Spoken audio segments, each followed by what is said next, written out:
conversation. So that also means that we are living in communities swirling with multi-generational trauma.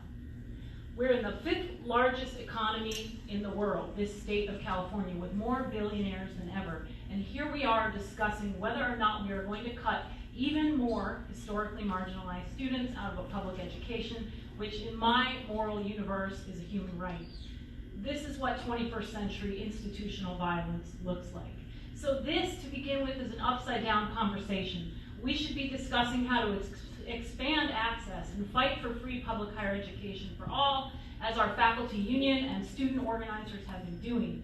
So I occasionally hear about how what our students really need to succeed around here is grit, right? But I want to ask us, where is our grit? Where is the grit of the privileged? Where is the grit of the so-called leaders of the CSU? So I was not able to attend the forum last Thursday, but I want to just implore all of you, especially those of you like me who are not first generation. My mother had a college education. Those of you who are white, those of you who are not from the historic communities of struggle in East and South Los Angeles, to listen to their stories of rage, of surviving and challenging institutional racism and classism as it exists in our communities and in our university.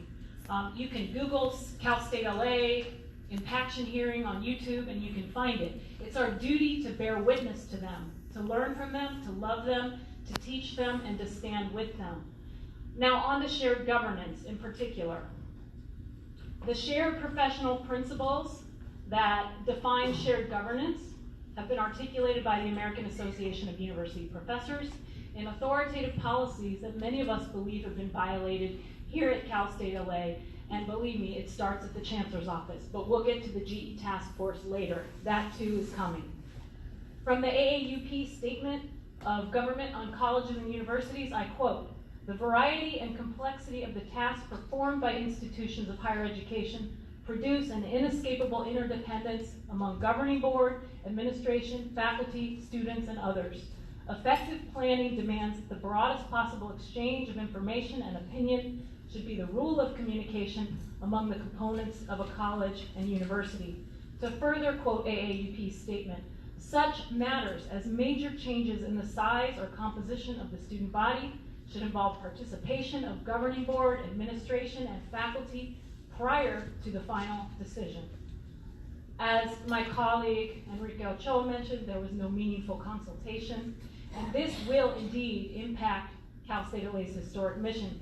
Finally, to quote AAUP, governing boards are, quote, "under a special obligation to ensure that the history of the college or university shall serve as a prelude and inspiration to the future.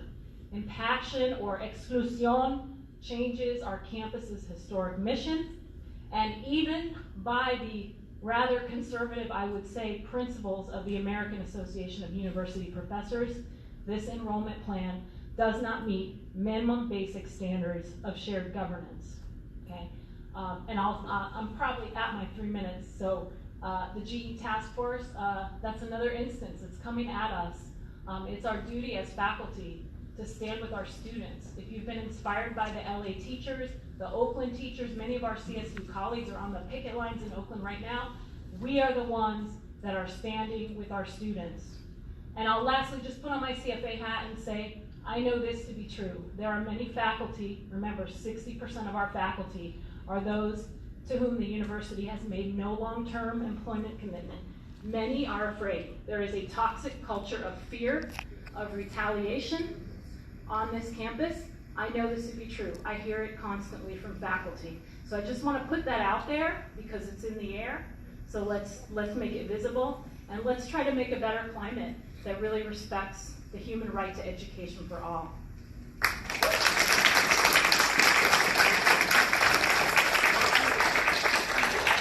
Thank you, Molly. Just want to say thank you, a big thank you to CFA, especially for supporting all the LA teachers and everybody. So thank you so much, CFA. Can I get any other speaker? So I want to thank everybody for coming out, and I wanted to take this time to ask a few questions. And there might be answers. These answers might have come out in various ways. But I'll ask them nonetheless, because there's obviously new people in the room, and we can begin that question process.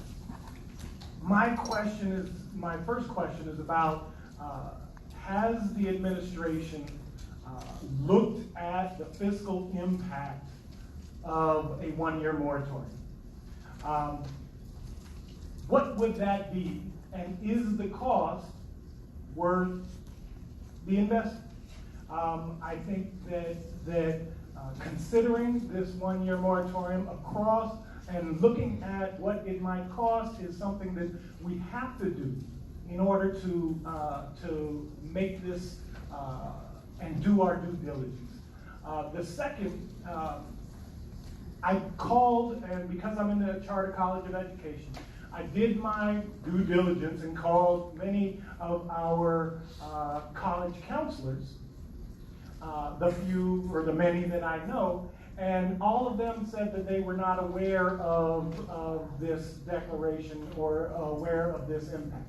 So follow me here. These students are going to be going into their senior year. These students who have had a target all the way through their high school career. These are our marginalized students in our lowest income areas who are in with novice teachers who are not familiar with the pedagogies and the curriculums that are meant for urban education students and students from marginalized populations. These are the students who now have to come and make a bigger jump to get out of that 600 hole. Now, trace this back, going back to 2006, when Danny Solarsino over at UCLA looked at the Chicano pipeline, he found that out of 100 elementary school students who started in elementary, 46 graduated from high school. Out of those 46, 9 out of that 100 went to four-year universities. Out of those 9, 8 graduated. 17 of those 100 went to community college. Out of those 17, 1 transferred to a four-year university. This is who is going to be impacted by this. And a one-year moratorium is something that needs to be considered because this community college option might not be the most effective option. And we can say that these folks are able to go to a community college if they're not ready. But we know historically that that just doesn't work. Thank you, Amy.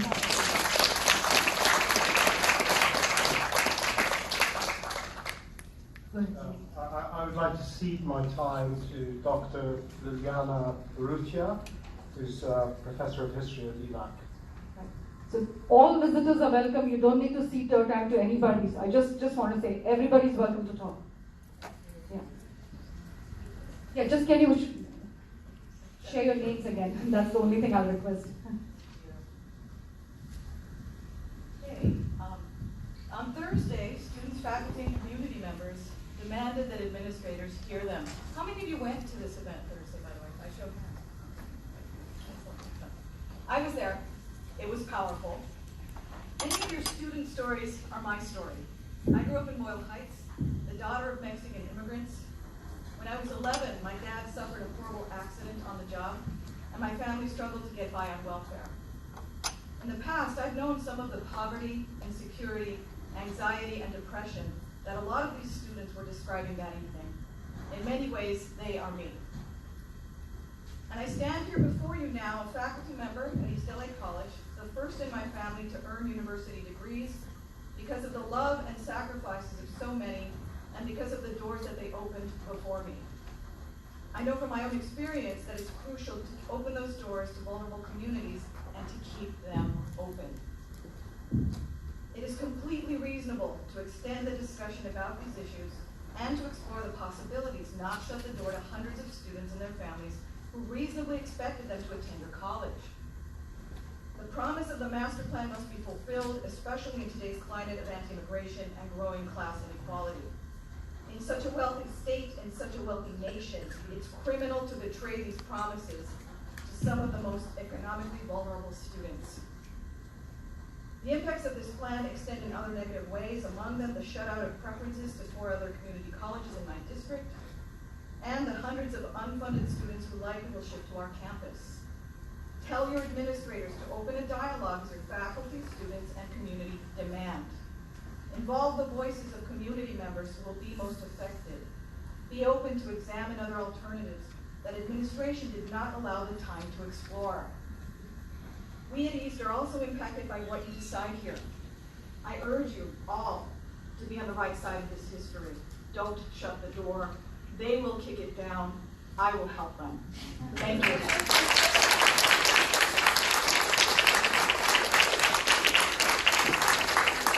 Thank you so much. Thank you so much for coming to our community. And please, again, a request, because we are taking notes here. We wanted the name again. Can somebody tell me the name of the... Liliana Urrutia, Liliana. Thank you so much, Liliana. Urrutia. Yes.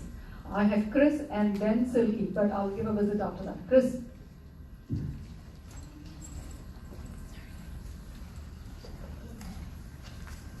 Sorry, everyone. I was a little busy.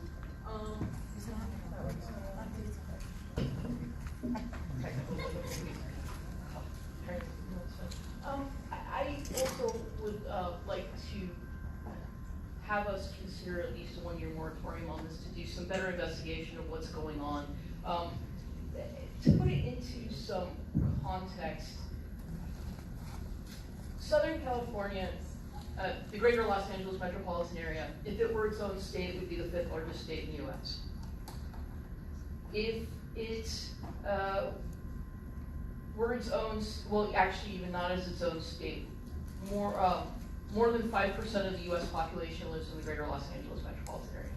I know Cal State LA primarily services this series of neighborhoods, which I fully support and endorse, but I also want to look at this bigger picture of the greater LA metropolitan area because the numbers don't add up. If we're reducing freshman enrollment by roughly 600 people per year, that's not going to open any new seats, any new seats for transfer students because we'll still be over-enrolled. If we're over-enrolled by 5,000 FTE, reducing 600 FTE does not solve the problem in the near or medium term. It becomes a long-term incremental solution that's going to put our transfer students still at risk because we're still at over-enrollment. That's without us considering the social justice impacts of the quality of education once students are here. So we've been talking a lot about enrollment, getting here, a lot about getting people out the door at the other end, and not enough discussion about what's in the middle. So I realize it's a nuanced issue too, that on the one hand, we are over-enrolled. On the other hand, we are understaffed. Having said that, is it fair to move the goalposts without any discussion of what happens next? And because we've got a larger metropolitan area to also consider within this context, and we know Palm Beach is impacted, we know Northridge is impacted, we know Dominguez Hills, if not impacted, is over-enrolled. We know Fullerton is in the same area, impacted. Why are we not also considering other avenues to solve this problem across the region? Why aren't we discussing at a key critical time in California history, as Molly mentioned, 5th largest economy in the world, bigger than UK? Well, of course, that's not saying much at the moment. Why are we not asking for bold solutions to critical problems? Why are we not looking at the potential of another CSU campus? Why are we not looking at the potential of other models for addressing the needs of our students, not only here today, but the students coming from the high schools and coming from the community colleges? Rather than, at the moment, if we're not handling this appropriately, we're literally shifting the buck to the community colleges who will not be receiving additional state funding for the students either. So either way, we're not going to get funded for these students. Why don't we talk? See how much it would cost us to wait a year, and see what are some of the other solutions that could present themselves when we know we've got the money at the moment. And that's just big. Thank you, Grace. So just, we are honored to have visitors, and we are very sorry we don't have that many chairs, but there are two here. We feel very bad that you are standing. Please, if you want to take advantage of that. Carlos, we're going to find it. I think we had Silky after this. Hi, I will be very brief, and I thank everybody for all the information has been shared and all the discussions that have been instigated in that way. So I'm under the impression that at this moment nobody wants that. I don't really think that anybody is in this room that actually supports that as a great solution. So my question is, if we actually all agree that this is a terrible thing to do, what is it that could, I mean, that's a question that I have also for any kind of executive leadership and that is perhaps present right now. What is it that can be said against the moratorium? What would be a good reason why we cannot wait for a year to figure out if that's the only solution that we have? Thank you, Silky. I think I had Gabriela before that, Talia. Gabriela and then Talia. After Gabriela. I haven't prepared anything. I'm just going to echo a lot of my colleagues here and share a concern and ask a question. One is the first thing I heard about this impaction was on a breakfast meeting invitation from the provost on the week after we just finished the semester last semester, when, as you all know, we're all beyond exhausted. And I wondered, that's strange. We just point that out, that if we really meant to have collaborative discussion in a civil forum, why the timing of the opening supposedly of a possibility of exchange when we are technically off and we're not supposed to be doing any work, administrative or otherwise. So I refused to go. But I sent a letter and I asked, what is this timing? Will there be other opportunities to discuss this? I was told yes by the provost office. Then I came back the next semester, and by the, week one, it's a blur, but it seemed like it had already been decided. So I want to, not only I share everything that has been said here, and I share, if we are in agreement, why is it so difficult to turn the tide and put some reasoning in our process, is precisely looking at the process. This comes in the heel of a couple of years of conversions, increase of workload for faculty, and I imagine staff as well. Why the pressure to do everything kind of almost under cover of night? And so I just want to say the last thing is I am originally from a small country in South America that went through authoritarianism. And you all know the night and fog decree kind of thing. Things that are non-democratic are done in the cover of night, when people are not watching, and I'm sad to see very beautiful young people saying yes because they should have never known this. But it really puts me in alert, not just this now declaration of impaction, but just what has been happening in the whole country, but also in our administration in the last few years. And it's a pattern of non-consultation, as my colleague said, of non-shared government, while saying that it's shared government. So I think that all of these issues, we need to say no. We are not asking for impaction, we are doing it. They cannot do it without us. So if we all join forces, I'm looking at my notes. Yes, if we join forces, this cannot be done without us. The semester, it was so done so quickly, the conversion, against our will. We didn't react in time, and now we're paying the consequence of this for the last couple of years, right? Are we going to continue this trend, or are we going to stand up and fight for workload, fight for the rights of our adjunct faculty? And as Molly said, I don't want to live in a toxic environment where I'm being toxic to someone else, even without knowing. And I don't want to live in a situation where there's a night and fog dynamic going on, where I have to be alert because else they'll vote things in that I don't know. Thank you for listening. Thank you, Gabriela. As we have two senators speak, I'm going to give the floor to the visitor. You said you wanted to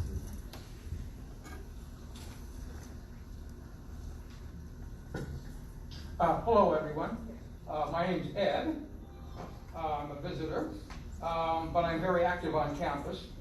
To look at me, it's obvious I'm an old white guy. but even I can smell the stench of the injustice that's coming from this impaction. My father, I'm 70, my father, who's still alive, was in the first incoming class to UCLA after the Second World War. They were told by the dean of the university that 80% of that incoming class didn't belong there and wouldn't be there very long. They were used to only educating the students of rich white families, and they didn't intend to go beyond that. The GI Bill made it possible for millions to get educated. And by the way, the GI Bill, for anybody that does any research, was a very sexist bill. It was primarily to the benefit of white young guys, many of them working class. But it took a long time to go beyond that. What I'm saying is we are right now marching quickly down the path to where only rich families will feel comfortable or welcome in state universities. When I went to school, nobody came out with any kind of student debt, and there was nobody talking about cutting back the size of incoming classes. It was expanding. I'll try not to use up too much time. California has the responsibility to educate its population. When this university was built, and when the community colleges were built, they were built with taxpayer dollars with a promise that average and working class and even poor folks would be able to send their kids to these institutions. But that's been withered away continually. And it's no accident that it's being withered away.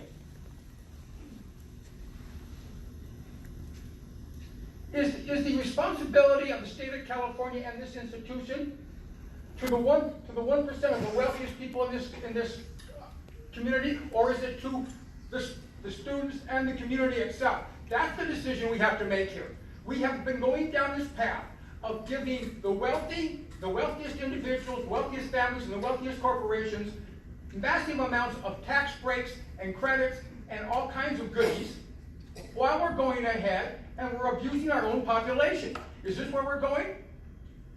Is this where we want to go? There was a professor up here a little while ago that said the students are going to kick down this. I'm trying to keep this. We appreciate that. But to adequately describe what's going on here requires the use of 4-letter words. I'll try not to, but it's not going to be easy. But she said she would help them kick it down. I'll go farther than that. I'll help them kick it down. And I think any decent individual in this room will help them kick it down. And I think that's not the only door that needs to be kicked down. There are doors in Sacramento that need to be kicked down. Every decent human being, we should be up there and we should be demanding that they no longer go ahead and facilitate the needs of the wealthy, but rather facilitate the needs of who they're supposed to be responsible to, and that's their population. The 5th largest economy in the world, if the wealthy want to come in here and play here and make money here, then they can go ahead and pay decent taxes and they can go ahead and be responsible. And if they don't want to be responsible, they can get they can get the hell out of this state. There's plenty of money out there. It's not like we don't have enough money. It's just the money's all going into a very few pockets. Thank you. Thank you so much, Ed. Since we had a visit, I'm going to take a Senate. Is that okay? Thank you so much. Talia? So, I don't want to take up too much time. I just want to broaden the conversation a little bit. As people are sharing their outrage, I'm hearing a response from the provost in my mind, and I don't want to embody her response, but I'm worried about her response. And it goes like this: look, okay, so we do a moratorium. I'm still going to have to cut 600. Right? So if we don't do the impaction, I'm going to cut 600 transfers. And she says I have to do this. She said this multiple times that if it's not the 600 freshmen, it will be the 600 transfer. So I think we need to get clear here about what it is we're asking for, because if it's not I don't think it's this. Yeah, cut the transfers. Because this is like historically really important to transfer students, right? We do a lot of work for transfer students here. And I don't think that we want to turn down 600 transfer students any more than we want to turn down 600 freshmen. So I take it that we would want something else. We would want no one to be turned down at all. Now, what I'm getting though is that and we need to get clear on the details, my understanding is that what they will say is, well, we have to take the freshmen, we're obligated, and therefore we're going to have to cut back on the transfers. I would propose, and I've been trying to get this clear in my mind, and I think it's because, my brain doesn't work this way. I'm having a hard time understanding why this must be. What is their position on why this must be, right? What would it take for it not to be that way, so that we didn't have to go, okay, we're going to sacrifice the 600 transfer students instead? And what impact would that have on folks teaching here? Because you also have to bear in mind another factor, which is if you're increasing number of students and you're not increasing number of faculty, you're increasing faculty workload and you're decreasing the ability of faculty to deliver an effective education to the students that they deserve. So I think it's important to say, yes, I mean, the way that this was done, no faculty consultation whatsoever. I think that the consequences for freshmen, very bad. But I think that this needs to be framed within a larger context so that we can be clear about what it is exactly we want to ask for.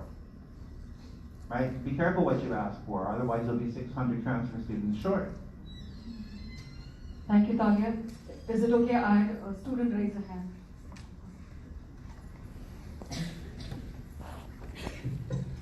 Hi, my name's Wendy. I'm a transfer student from PCC, actually. I just transferred here in the fall. And as a transfer student, I was excited to transfer to Cal State LA. Cal State Long Beach asked me of a 3.2 GPA for the sociology program, which I could not meet. Cal State Fullerton asked for a 2.8 GPA, which I could also not meet. Aside from the fact that it's also very, very far, I'm also a mother, so there's no way that I could drive to Altadena, drive to Long Beach, or Northridge, or Fullerton to go and fulfill my dream, which is to get an education. At the time when I was in Anaheim High School, there was a talent search program. I did that, and I was going to go to Cal State Fullerton because obviously I'm in the district. It's easier for me to transfer there. And then now that I went to PCC and graduated, and I told my family, they were excited that I came to Cal State LA. It has a prestigious status. But as I transferred here, I was actually disappointed with what I saw around me. Along with the many campus problems we face, the impaction just adds. Cal State LA is close to the heart of LA. If this impaction happens, what does that project onto the city? What does that say about the community? We can't and shouldn't exclude students, especially more than half of students who are just like myself, who come from an Afro-Latino background. And we all have a right to an education. That's why we go and push ourselves to go and strive for that, because an education in this country is very important, and these communities acknowledge that. So if Cal State LA passes this impaction, where will these students go? Why work so hard to get an education if the one university who will accept you can't? We must mention also that along with reducing admissions, you're making it impossible for people to achieve their dreams. Thank you. Thank you so much. Do I have any other senator? I'm Rhonda, and then I'll come to you, okay? I just wanted to say, it sounds like a lot of people here don't like the idea of reducing the number of students that come here. And it might be more productive for us to start asking ourselves, what could we do to increase the size of the pie, as it were, so that we didn't have so much of an unfunded liability here. There must be some way that we can convince the taxpayers of California that it's worth their while to increase their investment in the state university, that somehow or another it's doing something for them. The fact is that I know a lot of the teachers in LA Unified, a lot of the nurses that work in county hospitals obtain their education here. And so I think maybe we need to do more to make our value known so that there's more of a constituency to say, let's give more money to the Cal State system. Right. Thank you so much, Rhonda.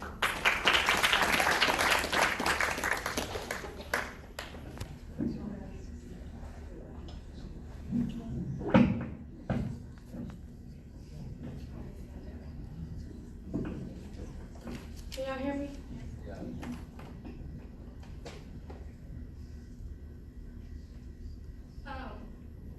Real quick, just to speak to your question about us being clear about our demand, I think we're very clear. We never said that we were going to settle for an either with high school students or transfer students.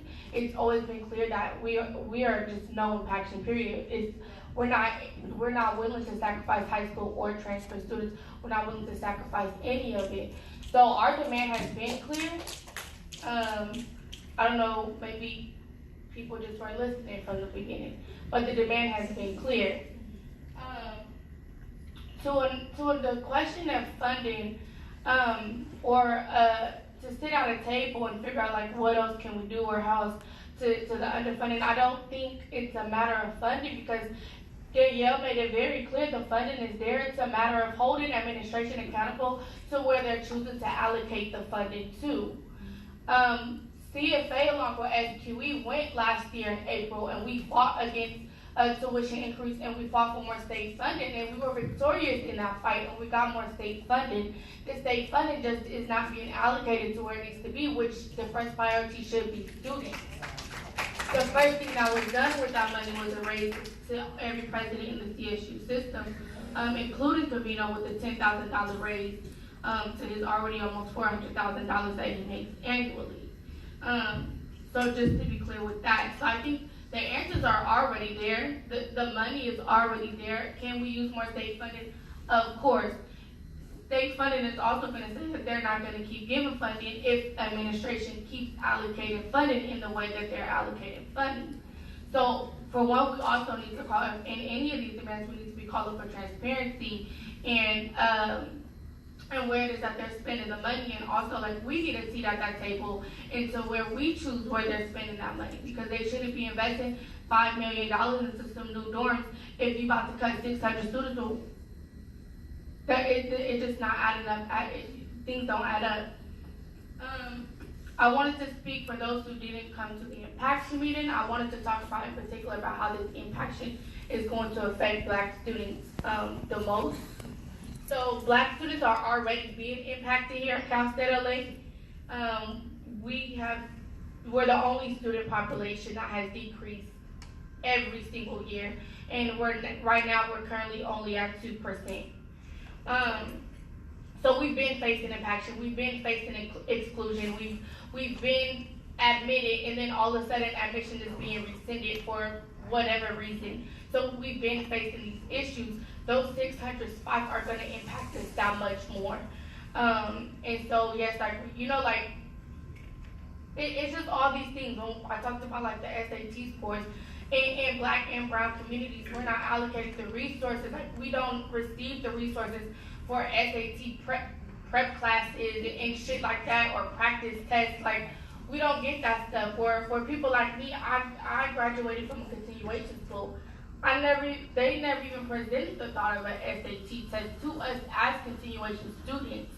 And so to turn away, like again, just to echo, like the demand has never been either or. Like we don't want the impaction at all, because whether it's high school students or transfer students, it's still affecting low income Black and brown community, and in particular Black students.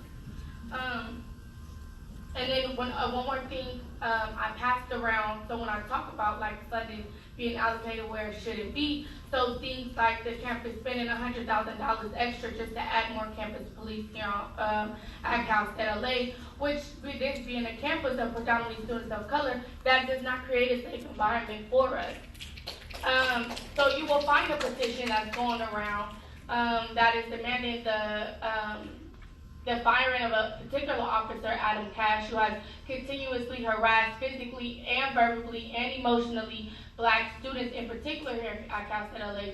And the second demand is to disarm campus police and to only have them be available for emergency calls only. Yes, of course, we don't want them here at all. That's my opinion. Some of y'all may disagree, but we gotta start somewhere. So that petition is going around. If you have the courage to sign your name, I'm asking that you please sign that petition because it starts somewhere. So when we talk about like accountability, it's things like this that hold them accountable for certain things and where they're choosing to fund. So yeah, the answers are there. The answers are there, clear as day. Like Danielle has presented facts over and over and over and over. We have the funding. We're not their priority. So.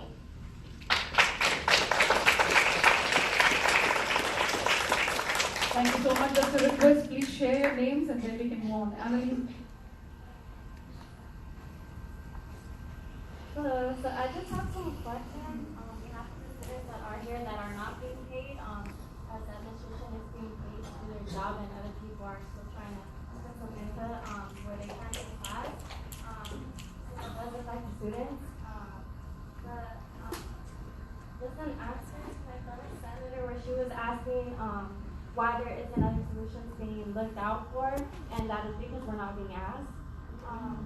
So another question, I'm not really sure like what the 1 year moratorium is, but what happens in 1 year, because as we heard, I think at the forum was that students are already being denied access. I think the incoming dorms that are being built, that is our 1 year like moratorium that's happening behind our back. That's being built for these higher elite students that may be coming in once this initiative is passed. I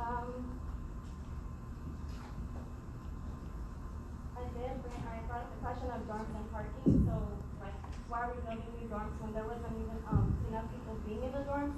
There also was the issue of homelessness. So we should be like putting some focus on that.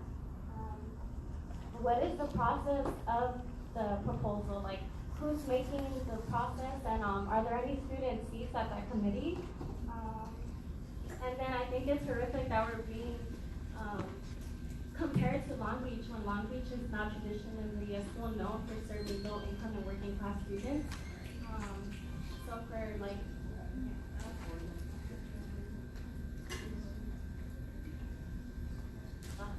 Thank you, Annalise. Hi, so we're students representing Golden Eagle Justice, and for starters, we just want to recognize the fact that Covino is in here and some of the administrators that were actually present at the public hearings. We also want to address the fact that they ran out before anyone else had left the buildings of those hearings, so it's just interesting that they failed to show up. So something that I personally want to bring up is the fact that Covino is saying that the enrollment growth was unprecedented when it was in fact his fault that it was unprecedented. And so we as students don't think that students and their access to higher education should come at the expense of, because of the failures, mistakes, and negligence of the president and the administration.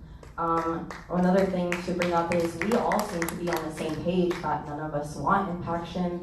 Doesn't seem to be any good reasons as to why we should have it, and yet administration continuously tells us that they cannot give us an answer, or that there's more to consider, there's more voices that need to be heard. Well, in regards to that, we have a petition here that was signed by students of Cal State LA as well as community members. This has over 1,000 signatures, and we actually want to present this to the Senate, to the President. We will be presenting this to the Chancellor and the President, and we'll make sure that supposedly the other voices that they haven't heard from are heard. I have some other comrades here who would like to share more. Sure, absolutely.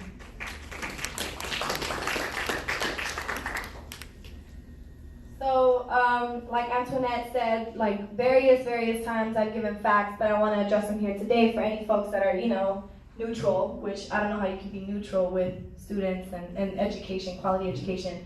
So this all really is just trying to make it an elite university, because if you look back at it, Lynn Mahoney and Tom Enders were at Long Beach when Long Beach declared impaction, and now they're here doing the same thing. And on top of that, they're on the Graduation Initiative Board, Committee, whatever you want to call it, of Graduation Initiative 2025.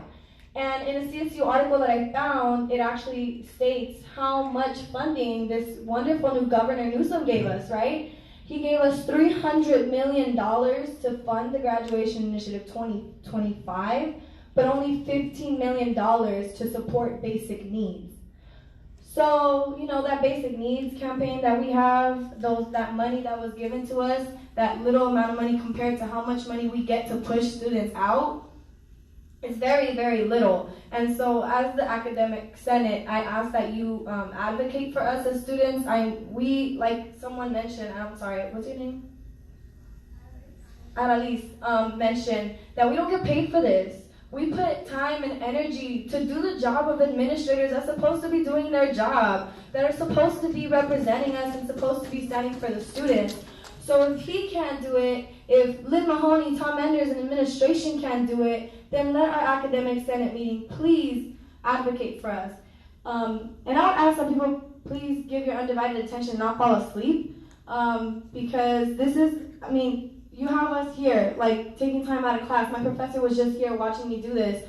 And so my main thing is I also want to bring up EOP special admits. I work for admissions and recruitment, so I see how they're already using that eligibility index, and it's very unfair. These administrators aren't hugging the kids that I have to hug, and they're crying on my shoulder because they don't have access to Cal State LA because they were like, this is the closest school to me, it's the only one I applied to. So to be that person, it's hard, and to lie to my community, I'm not going to do that. And so just to let you know, they're already using it right now and being very exclusive with that and being very shady. And so if we're talking about transparency, we mean that also is taking accountability for past mistakes. And that also means back when Covino over-enrolled as well. And so that's pretty much all I ask is that. And also what Antoinette said, to get Adam Cash fired, because this is a predominantly people of color school and low-income working-class students, and it's very triggering. My brother was killed by gun violence and state violence. That is not okay to see a cop in front of, that's not cool, especially if I'm in solidarity with my black, friends and, my own community. That's not cool. I heard ICE was on campus yesterday. What the hell is that? And I'm sorry, but if you're gonna say that you're number one in upward mobility, then do what you gotta do to take care of those kids and those students that got you there in the first place. So I'm gonna let my friends talk because I'm tired. Thank you. How's it going, everybody? My name is Renato Corleto. So I just want to reiterate what a lot of the colleagues, my friends, students here at Cal State LA, several of the staff and faculty, really beautiful and considerate people, knowing that they've come from previous communities like us, or they decided to come back and teach and give back to the community, and that's really admirable. I just kind of want to, again, like I said, I just want to go back towards the whole argument that we have towards this whole impaction. First generation students, the working class, and marginalized folks around this community, it's no surprise to us. This is just another one of the prejudices held upon us. We come from backgrounds from economic disparity. We come from homelessness, displacement, and several other factors that shape us and cultivate us into the person we are today. That, in fact, in which help us and put us here in this community, in this college in the first place. And I just want to say that, as I mentioned before, it's no surprise that this whole impaction thing is happening. It's just another way in which it's just going to exclude people of color and several other folk from accessing or getting access to higher education. But I believe in my community. I feel like the power of the people uniting together is unstoppable, and I feel like that's what we're doing here today as students and as the staff and faculty today. The power between the unity of people is unbreakable, and we're just here to let you know that we're going to be resilient and we're just going to let this impaction thing not happen. Thank you. Thank you. Who should I present this to?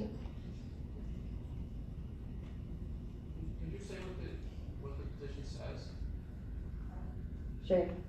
So this was actually a flyer on the cover that we created as students, and it actually informed students. So we took the time to miss classes, miss assignment deadlines. I personally am behind on my studies now because we were doing teach-ins. So we were going to classrooms, informing our fellow students about impaction, many of whom had not heard about it, but were enraged when we were sharing this about them, because a lot of them are working class students and a lot of them are students of color. So we personally feel attacked by this, and though many of us are already here and recognize our privilege as admitted students, we know that many of us wouldn't have been able to attend this university if this had already been implemented. So on the cover is the flyer with even the information about the public hearings. We wanted to make sure all of this information was accessible because the university was not doing that for us. And they failed to do so until we pressured them and their social media accounts to actually put out the information about the hearings. So the actual petition is students acknowledging that they do not want impaction and that they are in support of the one-year moratorium. Thank you so much. If okay, I'm just going to pass this to senators. If you can just review it and pass it along, please. Real quick, I'm about to go the petition that's going around. When it's done being signed, you can go ahead and give it to Ellie right here. Thank you, Anthony. Any other speakers? Sure. Hello, everyone. My name is Alejandro Belfando. I'm a faculty proud faculty in both in the Pan-African Studies Department and in the Latin American Studies program. I wasn't able to be here last week for some of the events. I did see some kind of pictures and I've heard feedback. And I'm deeply touched by the work of students, first and foremost, to organize and do all this work. So again, I just want to acknowledge that, because I think it's really important, and I'm glad you all are acknowledging that as well. And also the faculty who've been here supporting students in that way, right? I wanted to share a little bit about my story. I proudly tell students, usually in my icebreaker, on the first day of classes, that I was born in South Central LA, I live in South Central LA, and I'm gonna die in South Central LA. And I say that for a multitude of reasons, but one of the reasons is I've been privileged enough to be able to stay in my community because the university's Lighthouse to LA opened their doors to someone like me.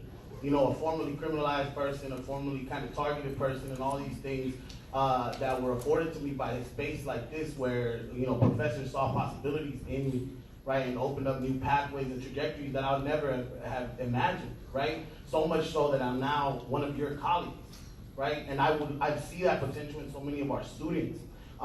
It pains me to think that because I live in South Central LA amongst Black and brown students, that if this continues to move forward, I'm going to tell students, or the reality is going to be that they can't come take classes with me when they get excited to know that I am also a faculty member, that I am one of them, that I am them and they are me, right?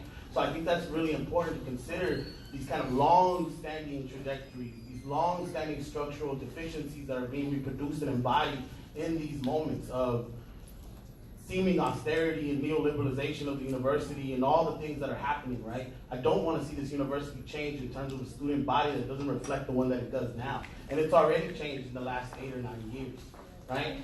So I think it's important. Again, I appreciate the work of everyone, so thank you.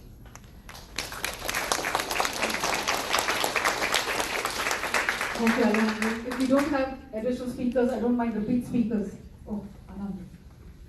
So I wanted to share, I'm Alejandra Marcheski, and I'm a professor in the Department of Liberal Studies, and I also am the director of Women's Gender and Sexuality Studies. And I wanted to share, first of all, that we got word just a little while ago that the Academic Senate of East LA College voted unanimously opposed to the Cal State LA Impaction Plan.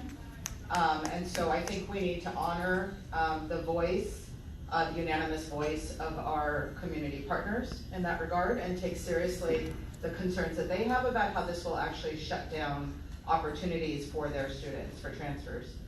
The other thing I want to say is I think we need to reject the false binaries that we're being given by this administration, right? We're being told it's either freshmen or transfers. I think we need to push past that, right, and say, no, we refuse both.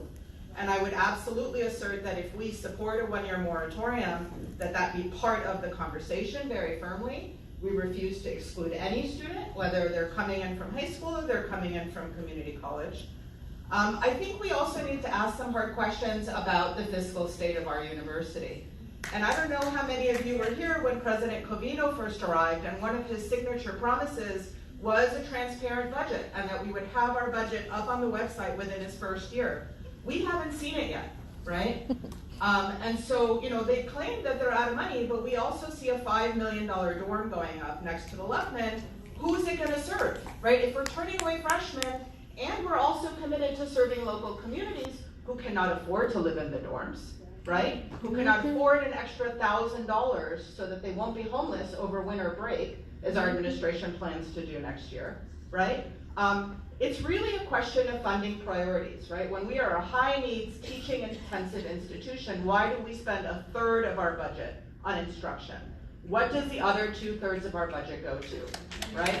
I know that we have a president who makes 4 times more my salary, and I'm a full professor. He makes 4 times more than I do. And if I think about my lecturer colleagues in women's studies, he makes 10 times more, right? What our women of color and trans and queer faculty make. So we say we don't have money, but we have money for certain things. And I think it's time that as a faculty body, the Senate really start to ask questions about where our funding is going.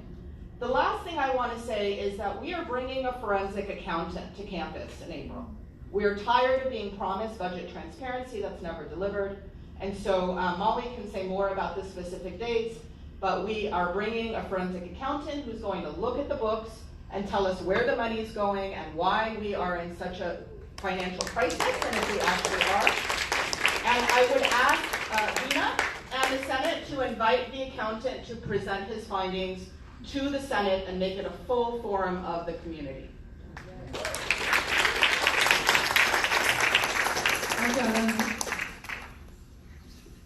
Hi everybody, my name is Ellie. I just wanna start thinking about like how are we going to hold the administration accountable? How are we going to be doing that? Because obviously, like all of us here are not for this impaction, and we can't not hold them accountable. You know, who's going to say that they're not going to be doing this in the years to come? If we don't take action as a community to hold them accountable, they're going to keep doing this, and that's just going to perpetuate the white supremacy that this institution has been perpetuating. So I just really want to, you know, just put that out there and start thinking about how we're going to be holding them accountable. Thanks, Ellie. Edith and then Ellen, unless we get a visitor.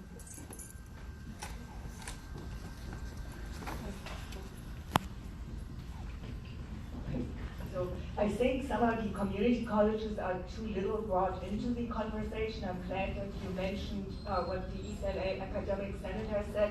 I'm a little bit conflicted because what message do we send to community colleges if it's portrayed as a disaster for our students to go there? Many of our instructors are actually also teaching community college students, and they welcome them when they come as transfer. So in one part, I'm wondering what message do we send to the community colleges? However, it doesn't seem like that the community colleges really are part of the discussion. We hear that administrators from community colleges are on board, that a real specific plan was not voiced for how do we shepherd our at CSU eligible students to CSULA. I think I was unclear with the moratorium, and I think we need more conversation with the community colleges. The instructors there, are they really ready? Because if they just say we have more money to do so, but do they have the classroom space to take on? I mean, 600 doesn't sound a lot, but still, I think the conversation is missing with the community colleges. Thank you. Before I give it to Ellen, is there anybody, any visitor who would like to speak? I have a question for that lady over there. She's from the psychology department. I want to know why you're for impaction. Are you asking I'm me? talking to you, yes. I would request. You are for impaction. No, I would not to do that, please. We are honored to have visitors. We are really honored to have visitors. The please, I request you not to do that. Not to put individuals on the spot. Thank you so much. Do you have anything else to add? We would love to hear from you.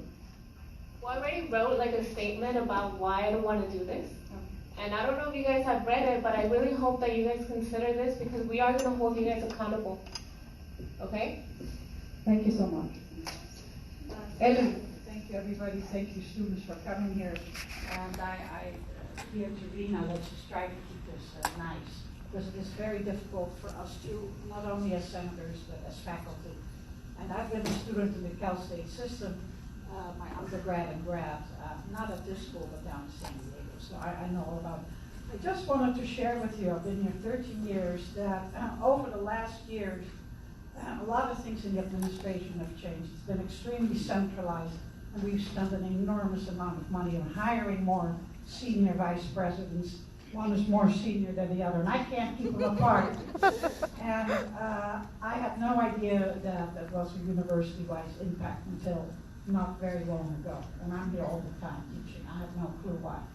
I've called about transparency in my own college. My name is Ellen Dross from the College of Business and Economics, so maybe probably in particular budgets come to mind if you teach in that college. I have no clue what's happening there.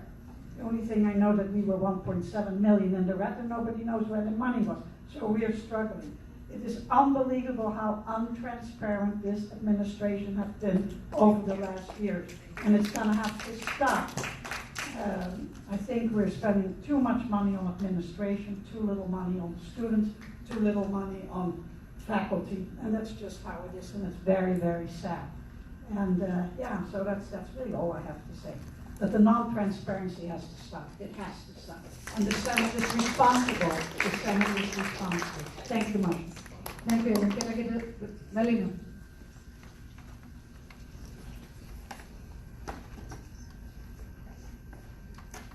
So I'll keep it short. I just wanted to address quickly your point about keeping it nice. And I want to remind folks that civility has never saved us.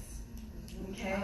So keeping it nice might be the preferred form, and I think all of us would love to have niceness and get justice. But you can't have the niceties and polite conversation and still get justice. And so I think the question really becomes, what are we willing to fight for? You know, so as faculty members, we have to be willing to fight for the students. The fight for the students that we have and fight for the students that we want. I like being in Cal State LA. I've been here 17 years now because I like working with my student population, right? I don't like that the black student population has plummeted to be less than 2% of the freshman class. If you think that's wrong, we have to fight for black students, right? I like that our students are predominantly low income, working class, come from immigrant backgrounds. I like that student population. This current administration has another vision for who our student population should be. So, if they have one vision and we have another, how far are we willing to go to push a vision that is really about justice and really about serving the student population and the community that we are housed in? So I say, let's think about dropping the civility and fighting. How hard are we willing to fight? Thank you very much. Beth, I'll give you a minute. Is there any other senator who Beth, they're all yours. Beth, I thought that one did. Hi everyone, thank you. My name is Beth. I've been teaching here for 18 years now, and not only do I want to echo the things my colleagues and our students have said, but I want to add that this is a severe erosion of shared governance. This is in the context of erosion in shared governance across the university. Unless we stand up, this will continue. This is our university. We will not stand by and let this university be gentrified. And I also want to point out that people are getting issues confused because the administration has not given us transparent information. We get lies. The provost literally lied in her answers to you today. Does that not incense you? Go to www.noimpaction.com. We have lots of information that you have been denied. Not only that, I want to point out that lowering enrollments and raising admission standards are two separate things. If we have too many students, we don't need to raise permanently admission standards. We can deal with over-enrollment separately. And of course, as was already pointed out, President Covino created this crisis of over-enrollment. He is responsible for this. He created this budget deficit, and he is trying to balance his budget deficit on the backs of poor students and their communities, and we will not let that happen.